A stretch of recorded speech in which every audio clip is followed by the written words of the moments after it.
चलो पूछो पूछो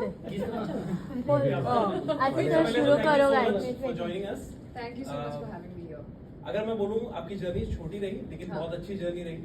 आपके हिसाब से आपको क्या लगता है, आप सेटिस्फाइड हैं आपकी जर्नी से या फिर लगता है कि कुछ और कर सकते थे?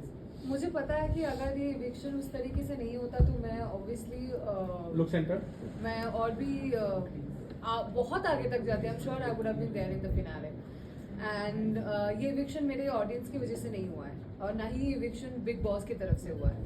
ये इविक्शन किसी घर वाला बाहर वाले की तरफ से हुआ है। तो कहीं ना कहीं मुझे पता है कि अगर ये मेरे ऑडियंस के हाथ में होती तो मैं आज अभी इधर आपके साथ में बैठी हुई नहीं होती। कटारिया ने आपको ही क्यों टारगेट किया? क्या आप स्ट्रॉन्ग कंटेस्टेंट थी इसकी वजह से? आप अगर आप चेस भी खेलते हो ना तो अगर स्ट्रॉन्ग जितने भी प्यादे हैं वो अगर निकाल देते हो ना तो आप जीत जाते हो। तो it's also a chess, right? ये खेल भी चेस की तरह ही है। सो कहीं ना कहीं ये कह सकते कि लव कटारिया को आपसे डर था कि कहीं आप ट्रॉफी लेके ना निकल जाए और वो पीछे हट जाए। अगर मैं रहती तो वो ट्रॉफी मेरी है, मुझे भी पता है। अब you never know, I might just go back and but उनकी तरफ से बाहर और भी लोग हैं, जैसे वो कहते हैं हर टाइम एल्विश आर्मी और पर वो उनका नहीं है ना। राइट एल्विश का वो। So what you have to say like जो सपोर्टर्स है और फिर साई केतन को भी उन्होंने धमकी भी दिया है बाहर। I think that is very wrong. आप किसी को ऐसे थ्रेट नहीं कर सकते, वो लीगली भी गलत है। अगर साई चाहे तो उस पर लीगल केस कर सकता है। By the way, correct. आप किसी को ऐसे जान पे हमला करना, ये करना, वो करना, तू बाहर निकल मैं तुझे देख लूंगा। आप एक इन्फ्लुएंसर हो, आप लोगों को इन्फ्लुएंस कर सकते हो। मैंने इससे पहले भी इंटरव्यू में बोला है, व्हाट इफ कोई आपके फॉलोअर्स, आप उसको इन्फ्लुएंस कर रहे हो ना, what if someone attacks Sai, आप उसकी रिस्पॉन्सिबिलिटी लोगे? हो सकता है, यू नेवर नो। आपके मिलियंस में फॉलोअर्स है, हो सकता है किसी कोई बंदा जो दिमाग से पैदल हो सच में कर दे वो चीज साई के ऊपर, आप उसकी रिस्पॉन्सिबिलिटी लोगे? आप तो बोलोगे साई मैंने तो नहीं किया, पर आपने तो बोला ना वो बात, तो हो सकता है कोई करे फिर। सो आई थिंक शायद मतलब उनको आइदर ये उस चीज के लिए पब्लिकली माफी मांगनी चाहिए कि मैं ऐसा मीन नहीं कर रहा था, वो कई बातों बातों में निकल गया है। Whatever you tell your fans और योर पीपल और whatever your army that you didn't mean it. और साई को लीगली एक्शन लेना चाहिए इसके बारे में। That's what I feel. I would have done the same. I would have taken legal action against him. Well आपने tweet किया था कि अभी सबको expose I did not tweet it by the way guys. मेरा एक ही ट्विटर अकाउंट है जो मैं अपने टीम को उसका पासवर्ड देना भूल गई थी, तो उसका एक्सेस मेरे टीम के पास नहीं था। I have a Twitter account which has only 600 followers. ये मुझे अभी पता चला ट्विटर के बारे में, जो मुझे नहीं पता था। और उसके भी ट्वीट्स जो है 2020 तक के। I don't use Twitter so please have a look. This is my Twitter account. I did not post anything. Still करोगे? 1 मिनट। उसपे कवर में funny she was my previous dog. उसका थोड़ा सा ब्राइटनेस बढ़ाना पड़ेगा क्या? दिख रहा है clear? Sorry, that's my Twitter account. और ये इसमें 2020 तक का ही पोस्ट है, किसी का मैंने रीपोस्ट किया था। I don't use Twitter. और ये ब्लू टिक भी नहीं है क्योंकि मैंने वो भी नहीं करवाया है, because I don't use it. Okay everybody sorted? Got it ma'am. Thank you. इस तरह शिवानी के साथ आपका घर में चल रहा था कपड़ों को लेकर, उसके बारे में कितना आप हर्ट हुई, क्या कर रहे हैं?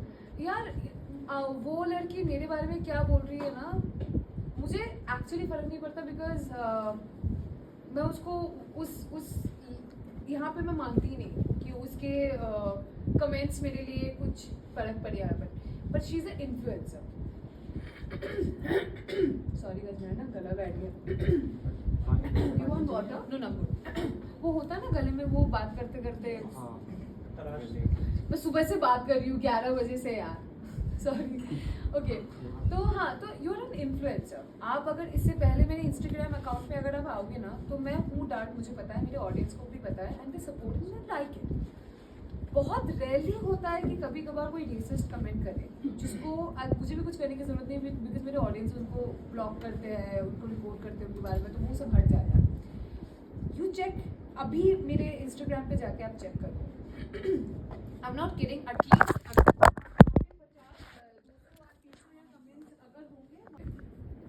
काली कलूटी,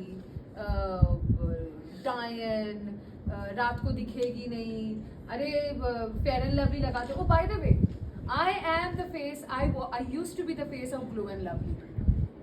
For your FYI, जो भी तुम एल्विश आर्मी या क्या नाम है, लव आर्मी या शिवानी आर्मी जो भी देख रहे हो, I am the face. I used to be the face of Glow and Lovely, formerly known as Fair and Lovely, by the way. तो तुझे फेयर एंड लवली लगाने की जरूरत है, अरे तू ब्लीच क्यों नहीं करवा लेती, अरे घिस ले अपना skin. I don't care what you think about me. आज मैं जो भी हूँ ना, मेरे कलर की वजह से मैं यहाँ पे हूँ. आज मैं अलग भी दिखती हूँ ना कैमरे पे, वो मेरे कलर की वजह से, और इस कलर के साथ मैं पैदा हुई हूँ. तो मुझे शर्म नहीं है. अगर आपको शर्म आ रहा है तो वो आपका दिमाग है, आपका सोच गंदा है. तो मुझे मेरा कलर साफ करने की जरूरत नहीं, आप अपना सोच साफ कर लो, आपके लिए बेहतर रहेगा. और मेरे कपड़ों के ऊपर भी जो बोला गया था, मैं मॉडल थी. मैंने शुरुआत किया है 2012-2013, मतलब मैं 13-14 साल की थी, मैं मॉडल थी. तो मैं वो कपड़े पहनती हूँ जिसमें मैं कंफर्टेबल हूँ. आप वो कपड़े पहनो जिसमें आप कंफर्टेबल हो. मैं आपको इन्फ्लुएंस नहीं कर रही, मैं आपको फोर्स नहीं करूँगी कि अगर आप कंफर्टेबल नहीं हो तो मैं आपको बोलूँगी आप बिकिनी पहनो. I'm comfortable in bikini, I wear it. मुझे, मेरे पेरेंट्स को कोई प्रॉब्लम नहीं है उसमें, तो आपको क्यों हो रहा है? और आपने बार बार ये चीज़ बोला है. उसने अपेरेंटली, ये तो मुझे भी नहीं पता, मुझे अभी किसी ने बोला कि मेरे डीप नेक में कपड़े पहनती हूँ, उसमें भी उसने कमेंट किया है. मैं कंफर्टेबल हूँ, मैं पहनूंगी. मैं साड़ी भी पहनती हूँ, मैं लाल पार सादा साड़ी भी पहनती हूँ. मैं बंगाली हूँ, मैं पंडाल जाती हूँ ना दुर्गा माँ के, तो उसमें लाल पार सादा साड़ी भी पहनती हूँ. मेरे लहंगे में भी फोटो है, मेरे सलवार सूट में भी है. That is the cloth I wear those cloth that I am comfortable with. And आपके बोलने से ना बोलने से मुझे बिल्कुल फर्क नहीं पड़ता, मैं पहनूंगी. इसमें मैं और एक और comment शिवानी ने किया था ऊपर कि उस टाइप की लड़की, तो उस पे आप क्या तुम जैसी लड़की, तुम जैसी लड़की. आई थिंक उस पर मैं भड़की थी और मैं भड़कूंगी क्योंकि मुझ जैसी बहुत सारी लड़कियां बाहर देख रही हैं. तो उसको ये आई थिंक क्लियर करना चाहिए कि तुम जैसी लड़की का मतलब क्या है, बट किस तरफ से बोला है उसने. वही पायल जब बाहर आई थी तब उन्होंने कहा कि शिवानी जैसी दिख रही है वो वैसी है नहीं. सो वो टोटली अंदर प्रिटेंड कर रही है और बनावटी बन रही है. What is your take? Arman की और कृतिका की क्या आपसे बात हुई उसके बिहेवियर? एक बार में एक क्वेश्चन करो वरना मैं भूल जाऊंगी. नहीं पायल पहले कौन सा आंसर करूँ बताओ, पायल वाला कि पायल वाला करो और कृतिका अरमान को लेकर करो. आई थिंक उनका जो एक रिलेशनशिप है वो आपके और मेरे समझ के बहुत बाहर है. और उस रिलेशनशिप में अगर किसी को मैं सबसे ज़्यादा प्रेज करना चाहूँगी तो वो है पायल. अगर वो लड़की नहीं समझती ना तो शायद ये ऐसा रिश्ता होता भी नो इसके रिलेशनशिप की बात नहीं कर रहे हैं. हम बात कर रहे हैं कि शिवानी का जो बिहेवियर है वो टोटली अलग है. तो आपकी क्या बात हुई थी अरमान और कृतिका से कि वो ऐसी है नहीं शिवानी? नहीं, मैंने वैसे भी बोला है. हाँ वो तो मैंने मुंह पे बोला है क्योंकि जब वो कैमरा पे बात करती है ना, जो वो apparently it's blogging for her, वहाँ पे तो आप नॉर्मली बात कर रहे हो, आपका टोन भी नीचे है, आप नॉर्मली हंसते खेलते बात कर रहे हो. जब आप घर वालों से बात करते हो आपका टोन अचानक से बढ़ जाता है. आप अचानक से ऊंचे टोन पे बोलते हो, अरे हम तो ऐसे ही बात करते. नहीं, तुम जब कैमरा पे बात करती हो वैसे बात नहीं करती हो, तुम नॉर्मली बात करती हो. तो it is shocking, you are pretending to be someone else. और मुझे नहीं पता था कि लोग मिट्टी खाते हैं. मैंने कभी नहीं खाया. और अनिल सर ने भी बोला कि बचपन में लोग मिट्टी खाते हैं, पर वो बचपन में खाते. तुम 22 साल की हो, तुम बच्ची तो अभी हो नहीं. बचपन में अपेरेंटली बच्चे जो होते हैं वो कैल्शियम की वजह से चॉक्स वगैरह खाते हैं, व्हिच इवन आई डिड. मैं भी चॉक खाती थी बचपन में कैल्शियम की वजह से. मिट्टी भी खाते हैं, पर अभी तुम बच्ची हो नहीं. तो मिट्टी खाना मुझे थोड़ा सा वो अजीब सा लगा. आई डोंट नो अगर गाँव में कोई ऐसा करता है, मेरे नॉलेज में नहीं है, मुझे माफ कर देना अगर मैं गलत बोल रही हूँ. So I personally don't have idea about it. Okay well इस कास्टिंग को लेकर आपका क्या कहना है? क्या आप रिग्रेट करोगे बिग बॉस OTT सीजन 3 में जाना या आपको नेशनल टेलीविजन वाले पर ही जाना चाहिए था? What you have? I don't have any regrets. I do not have. Why would I regret? It's one of the best show, running show. मैं OTT पे भी मुझे लगता है जितना होता है, I think big boss normal वाले पे भी उतना ही होता है. तो I think it's the mindset. आप यहाँ पे भी जैसे रहोगे, अगर आप वो वाला घर भी करोगे, I think rules and regulation सारे शोज के लिए सेम है, चाहे आप वो OTT करो चाहे आप वो चैनल वाला भी करो. आई थिंक रूल्स और रेगुलेशंस और जैसे आपको नॉर्मल वाली चीज़ें होती है ना, वो सारे सेम है. आई थिंक ऑडियंस थोड़ा सा डिफरेंट होता है ऑडियंस की बात, अगर ऑडियंस की तरफ से अगर मैं बात करूँ तो आई थिंक जनरेशन वाइज थोड़ा सा डिफरेंट होता है, क्योंकि आई थिंक जो चैनल पे आता है वो मेरे घर वाले भी देखते हैं, पर अभी तो वो भी ऑनलाइन हो गया है, तो उसमें भी आई थिंक ये वाले जो ऑडियंस होते हैं ना OTT वाले, वो वाले भी आई थिंक चैनल वाले पे आते हैं, क्योंकि that's also like it's available on phone.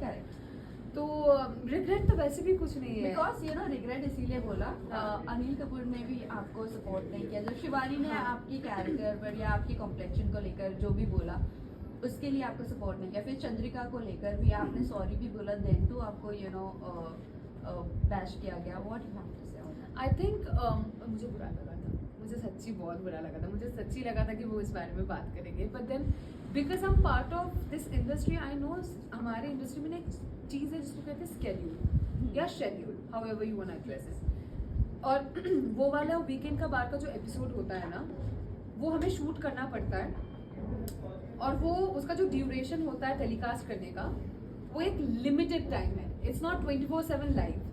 तो वो लिमिटेड टाइम जब भी हमारे पास होता है ना, तो वो उसको स्केड्यूल के हिसाब से चलना होता है कि लाइक हम पहले 10 मिनट में ये दिखाएंगे, फिर 15 मिनट में ये दिखाएंगे, फिर करके करके हमें एक एंड वाला भी देना पड़ेगा।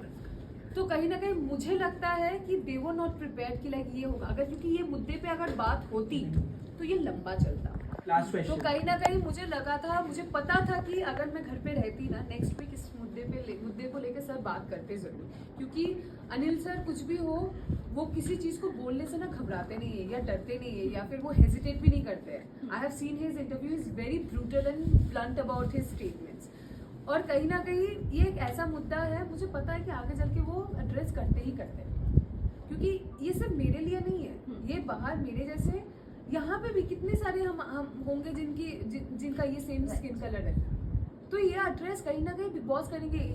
Big Boss is not unfair to anyone, वो बहुत सोच के, और ऐसा नहीं है कि सिर्फ एक ही आदमी है जो सब चीज पे ध्यान रख रहे हैं, there are multiple people inside जिनका आंख 24 घंटे हम पे है।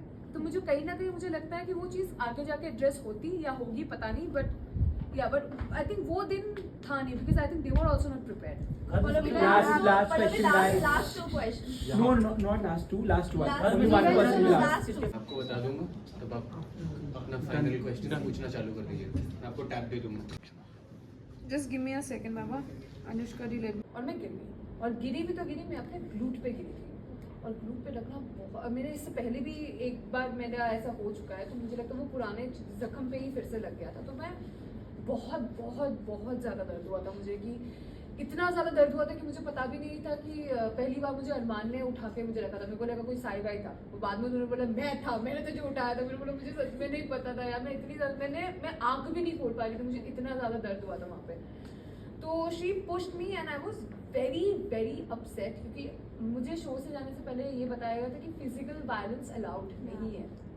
सो आई वाज वेरी अपसेट कि लाइक फिजिकल वायलेंस हुआ है, और आप फिर और उसने भी नाटक किया कि वो गिरी, उसको थोड़ा बहुत लगी, अपेरेंटली लगा था, थोड़ा सा लंगड़ा के चली, फिर उसको नॉर्मल चल रही थी, फिर उसने कंप्लीट किया टास्क। तो आई वाज लाइक, और उसने मुड़ के भी नहीं देखा, और वो जब टास्क कर रही थी, मैं जमीन पे लेटी हुई थी, सब घर वाले मुझे कंसोल कर रहे थे, she didn't even look at me.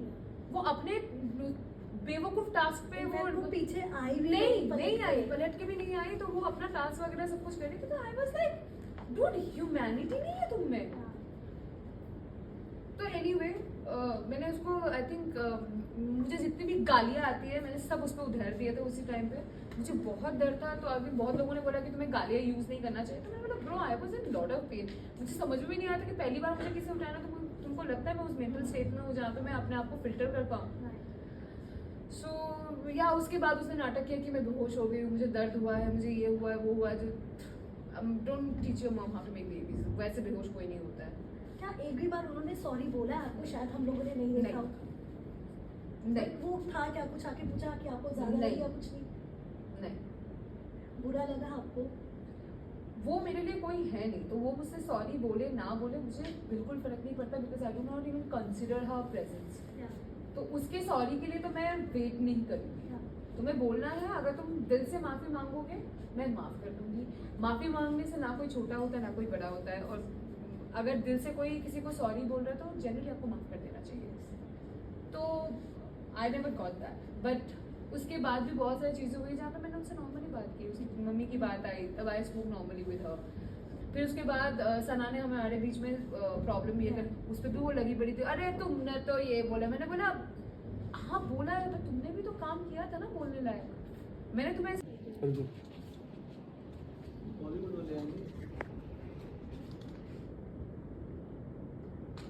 आपकी बार ही बार बार आ जा रहे हैं हमारे तो जैसे वैसे खड़े रहो, यही चलो, कोई आगे पीछे नहीं जाएगा। ये ऐसे ही रहो, वायर निकाल दो। एक टेबल हटा दो ना, टेबल बंद करो, टेबल आगे ले लो, आगे ले लो, पहले ले लो, चेयर हटा दो, आगे ले लो एकदम समीरा के पास। समीरा के पास नहीं, समीरा मैडम माया